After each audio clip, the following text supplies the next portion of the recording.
Good morning, Wakefield, and welcome to Friday, March 12th, another rendition of COVID and what's going on in Wakefield. Again, we have an esteemed group of panelists here, including the chair of the town council, Ann Santos, our health director, Ruth Clay, superintendent of schools, Doug Lyons, our emergency management director, Tom Walsh, member of the Board of Health extraordinaire, Laura Gorval, and our communications manager, director, Jen McDonald. So Wakefield, congratulations again, although we had a slight uptick, and that's to be expected, I guess, as things open up and youth sports are going on and more people are meeting, but we're still maintaining in a fairly good level, staying in the red zone. Staying in the yellow zone, not in the red zone. Only 14 communities in Massachusetts are now in the red zone. So hopefully with the vaccines ramping up and with people continuing to wear a mask, please continue to wear a mask. It's still the best thing we can do to protect ourselves and others during this whole pandemic. But I am very proud of the people of Wakefield. I've seen a lot of you walking around, taking advantage of the nice weather over the last few days.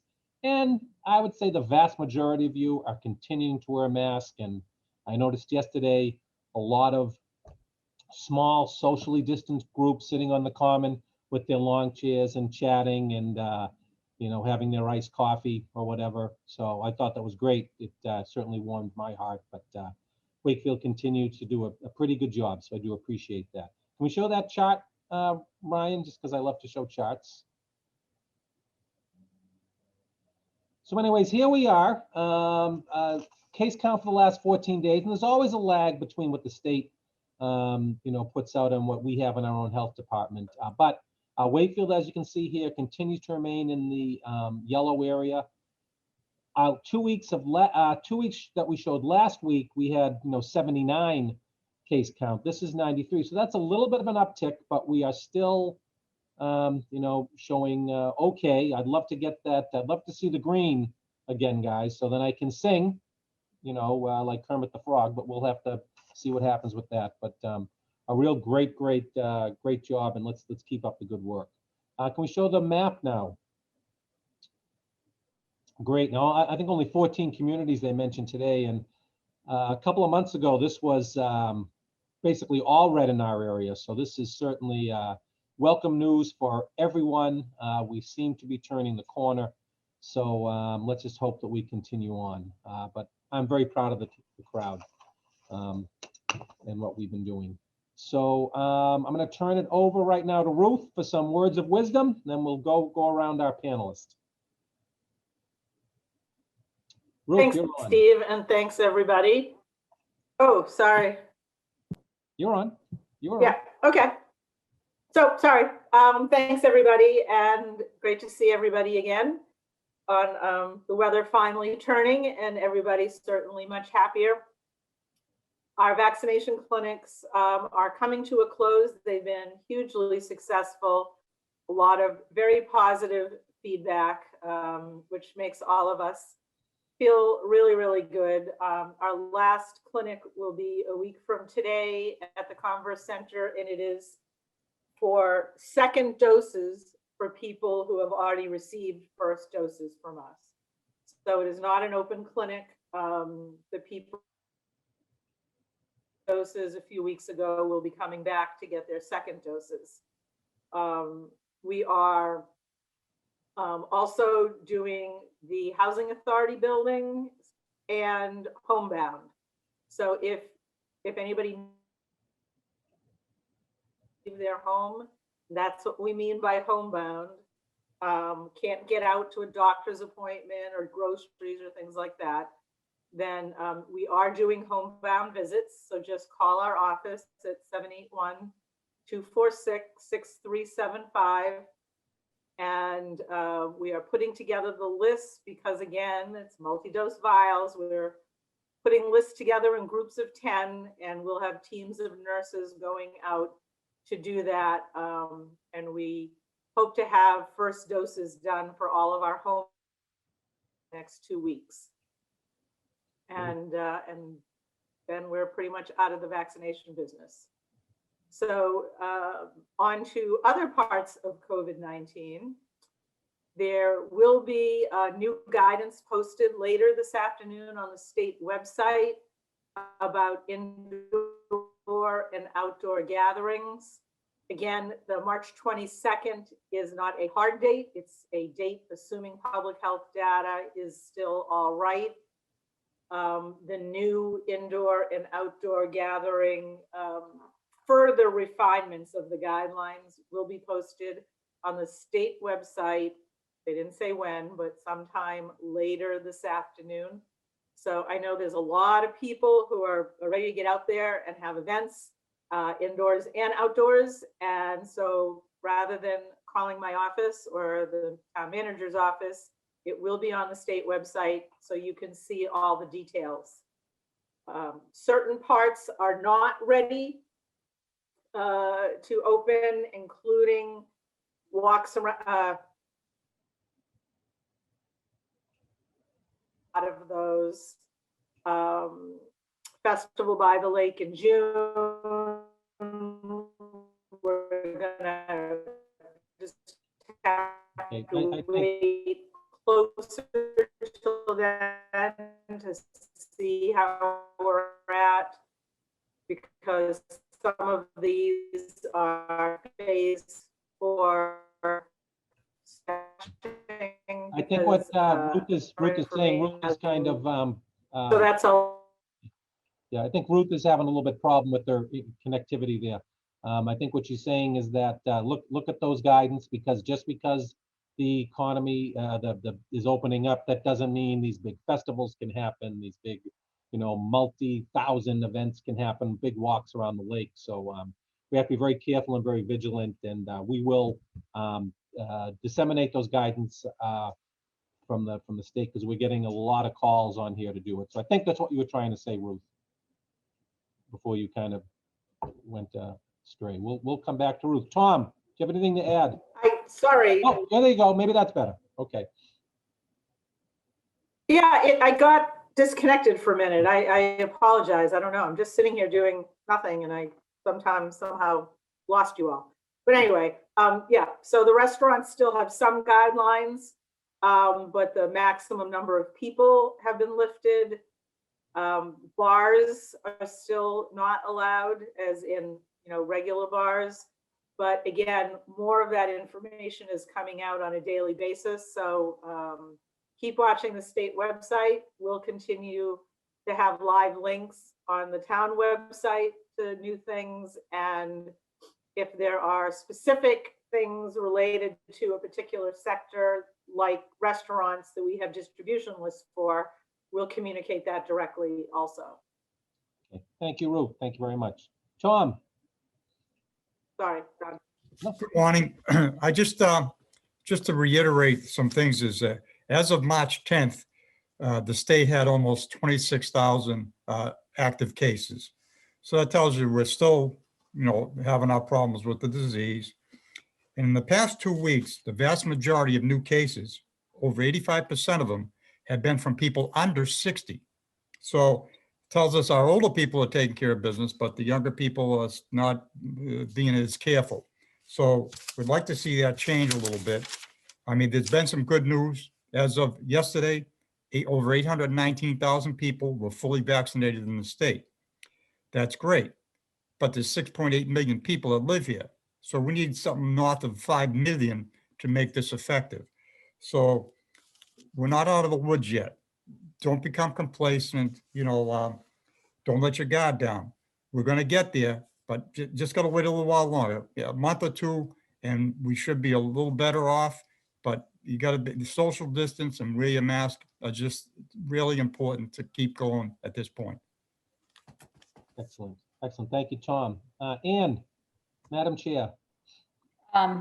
Thank you. And again, I worked out this morning, so I didn't have time to look as hopefully professional as I tried to. So I apologize. But the intent is there. I think what's so important, and I want to say it again, is our Board of Health has behaved acted in a way that we all expected that they would have acted, because this has been in place for over 20 years.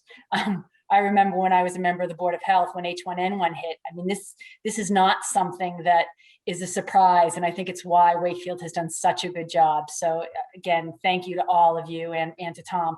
And I would just urge, don't let complacency down. I know we're all done with it, but simply wearing a mask and socially distancing can make the difference. And, Tom, you might know better than I, but I remember reading a statistic that towards the end of a law enforcement's time before retirement is often sometimes the most dangerous time because a guard is let down. And I just don't want to see that happen with folks now. We're so close. So thank you all for the work you're doing. Thank you, Ian. Laurel? I agree, Anne. Thank you for those wise words. And it has been a long time. What a year. I know that these guidelines can be a little confusing. I know that folks are trying to reopen things. I've gotten calls from members of, who are just desperate to open things like the KFC, just, for their business plan, because they've been paying for electricity and heat during the shutdown. And we're getting there. And I think that our department will be really helpful in clarifying that, but we don't have all the details yet. I spent this week doing a Northeast Camp conference virtually. And, so it was really all about kids and how we're going to do this safely. And I think I work with a New Hampshire camp, but kind of the predominant theme was how we have to really use our eyes and our body gestures to overcome what people aren't seeing while we're masking. So I think as we go by each other and we're walking, a nod and a hello, and I'm wearing this mask, to protect us both, is a really, it's still the way to go. And we'll get there. Thank you, Laurel. Doug? Shush.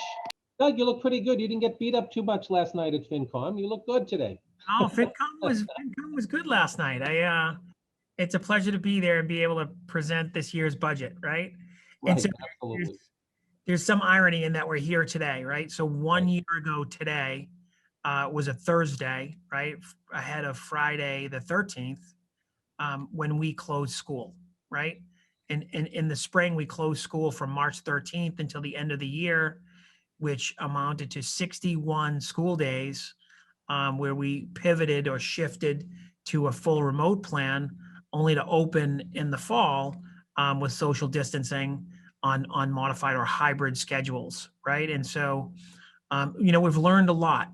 We've done a lot. We've learned a lot, and we've been able to do the things that we've been able to do because of our relationships and our ability to collaborate with others, right? The teachers union has been exceptional, as well as the work that they do day in and day out. The town leadership in support of our plans, including DPW. I know we don't talk a lot about DPW, but I will tell you that we would not have been able to open school back in the fall if we were not able to make all of the changes to our HVAC systems, and that includes installing over 1,000 air purifiers. And so, we've done a lot to kind of get the doors open, and we're continuing to do that work. Our focus now is getting all students back in school in April. So we're going to have elementary students. Our goal is to have elementary students back on April 5th, and to have middle school students back after April vacation. We're working aggressively on the high school schedule, and we should have an announcement about their date of return by the end of next week. So stay tuned for more on reopening. In terms of COVID, I think my colleagues on this call always sum it up so well, right? We are not quite there yet. We need to continue to kind of maintain our safety and mitigation strategies. And so this week in the Wakefield Public Schools, we have 14 positive cases. We have 69 students that are in quarantine, and four staff members. That brings our total number of cases to date from September until now to 281 students, 48 faculty and staff. So again, with the quarantine numbers as high as they are, And with our weekly numbers hovering around, 14 to 20, again, they're reminders, they're data, they're telltales to remind us that the COVID virus is still present. Different variants are now present, and we need to continue to be vigilant in that space. But I'm grateful to be here. I think our teachers are grateful to be here. And I think everyone is looking forward to the warmer weather and an opportunity to get students back in larger numbers. So thank you very much to everybody. Thank you, Doug. Thank you very much. Jen, did you want to add anything? Just a couple of housekeeping items. As the team mentioned, there is a vaccination clinic next Friday, so there will be no call, as most of the crew on here will be working at the clinic. And then we're actually going to move to a bi-weekly schedule moving forward, which would be every other Friday. And we'll make a note of that. So you won't see us next week, but you'll see us the following, and then it will be on a 2-week rotation from there. Unless, of course, something comes up where we need to have a conversation. Thank you. Just a couple of closing comments from me, and then anyone else jump in, please. I think that if the state would come out and view what school department has done with the schools, what the health department, Ruth and Tom have done with our clinics, these would be the models for them. Absolute models from the volunteers, from the Council on Aging, helping people, calling people, making sure we got them in, moving them through the line. We've got a lot of letters from people very, very happy and satisfied, and kind of sorry that we can't continue to do this, but that's just not the way it is right now. So, but absolutely a fabulous job all around. The other thing I want to say is that there are a couple of events coming up, and we've seen this before. We've seen it after Thanksgiving. We've seen it after Christmas and New Year's. There are a couple of events that turn into super spreaders. So I'm going to just state to everybody, we're not out of the woods yet, although we're doing well. Please, St. Patrick's Day is coming up. I love St. Patrick's Day. I'm not Irish, but my kids are, and it's a nice, fun day in our household. But you know what? We can't go out to the bar and have a big sing-along that day and stand in line, and I'm sorry, that's 2 years in a row. But let's not see that spike that we saw after Christmas and New Year's. The other one is Easter, okay? Again, let's not pack in pack into the houses of worship. I get it. A lot of people want to go and get solace to it. I do too. But let's be smart. We're not right out of the woods yet. So there's plenty of things you can do online. You can do it virtually. You can have a small group. Even the CDC says that people that are double vaccinated, okay, please stay in your smaller groups. Maybe there's another family that you can see, but that doesn't mean you can go out there willy-nilly. So let's really be vigilant over the last, over this final stretch, marathon analogy. We're up Heartbreak Hill, right? We're running through there. Let's keep going strong and finish strong, because I don't want to see those spikes that we saw after Christmas and after Thanksgiving and after New Year's. It was so predictable. And Tom's statistics were right on about the group that seems to be positively tested right now. Even within that under 60, it's really skewed to under 30. So it's a lot of the 20s and 20-year-olds and 30 years old that are kind of getting out and pushing those numbers up. So come on, guys, let's be strong for a little bit longer. Anything else from anybody here today? No? Thank you, everybody. Stay safe, Wakefield, and enjoy the nice weather. A little bit brisk, but still nice to get out. Thank you, everybody, and wear your mask. Thank you. Thank you.